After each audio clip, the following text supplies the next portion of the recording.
Good morning to viewers. It's the Colonel speaking to you live from the Grange, British Imperial YouTube Broadcasting. Today we've got Columbia DX569, London Transport Board, Humourous Monologue by Tilley.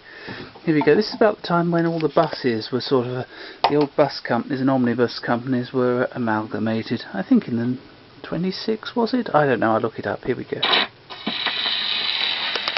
Ladies and gentlemen, I've come here to say a few words about the London Passenger Transport Board, which, as you know, is taking over the transport facilities of the metropolis. And of course it is the object of the board to decentralise the various companies involved and centralise them so that they're not so involved as centralised companies of a decentralised board, if you will follow me. Of course, it's been a vast task moving all the companies from 55 the Broadway Westminster to 55 the Broadway Westminster, as you can well imagine. And it is the object of the board that although the companies are working under the names that they were before they were centralised, actually the companies are not the same, although as centralised companies their names have been changed since the decentralisation was taken over by the central board. Of course, it is so confusing trying to explain it to you in this way. I could explain it so much more easily that, for instance, the London General Omnibus Company is still the London General Omnibus Company, but it's no longer the London General Omnibus Company, you see. And that, of course, I explained to the board, would be the danger. And the underground is still the underground, but it's no longer the underground. And of course, being no longer underground, it's bound to come to the surface sooner or later, like a rash. And you're going to have an upheaval, and this heaval is going to go up and up and up. And of the district railway, you see, that no longer belongs to the district, and as it doesn't belong to the district, it's bound to have moved out of the district, and they've lost a complete railway. They don't take the slightest notice of it, and the inner circle is now part of the board, and being part of the board, it cannot possibly remain a circle, because it's bound to be oblong to fit into the board. And then you're going to have the corners, which are going to be so dangerous for the drivers. But a friend of mine explained to me, a chartered accountant friend of mine, that actually the board is the holding company. And of course a holding company is usually formed by disappointed shareholders who have got so tired of holding the baby that they form themselves into a holding company just to give each other courage.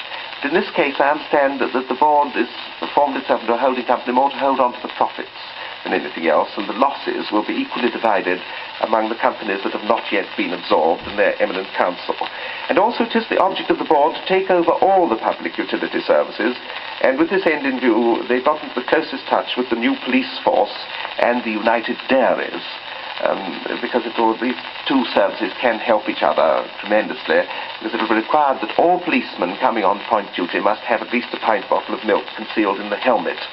And in return, the United Dairy roundsman will deliver the police summonses with the first delivery of milk in the morning. And I had the most extraordinary experience the other day. I was doing investigation work for the board on the buses, and I was sitting in a corner seat looking out of the window, and of course I was on the alert. And I found the conductor was selling dangerous drugs in a perfectly open manner in the bus. He went up to each of the passengers and said, "Any more fare, please? Any more fare, please? Any more fare, please?" I couldn't believe my ears. And when he came up to me, I said, "You know, young man, this is more than your job's worth to do a thing like this." And he said, "Well, you know that my job's worth so little. If my wife hadn't been working, I wouldn't have been able to have kept it on." And he said so many of them were in the same boat. They didn't know what to do for the best, and so they did nothing, and because they did nothing, of course, they got the sack. And then when they went to the labour exchange, they were given 16 shillings a week for doing exactly the same thing. And he asked me what I would do, and I said nothing. You see how catching the whole thing is. And then he told me that a friend of his had done nothing for so long that he thought that manual labour was a Spanish grandee, which I thought was awfully sad, really. But the board are determined on one thing, and that is to alter the traffic congestion during the rush hours. And the little scheme that I put up of my own should be useful to them. That is that during the rush hours, all the traffic will be diverted from the main thoroughfares into the side streets, so that you'll get a clear thoroughfare all the way through. They're also doing away in the traffic control signals with the yellow and the red lamps, and just leaving the green light at go, which should speed things up considerably. But I do hope that what I've said has shown you the real sterling work of the board, because we do depend so much on the cooperation of the public, and if in what I've said that I have cooperated, then I do feel that all of us are cooperating towards whatever it is we're supposed to be cooperating towards. Well, there we go, viewers. I'm sure he made that abundantly clear. Thank you, and goodbye.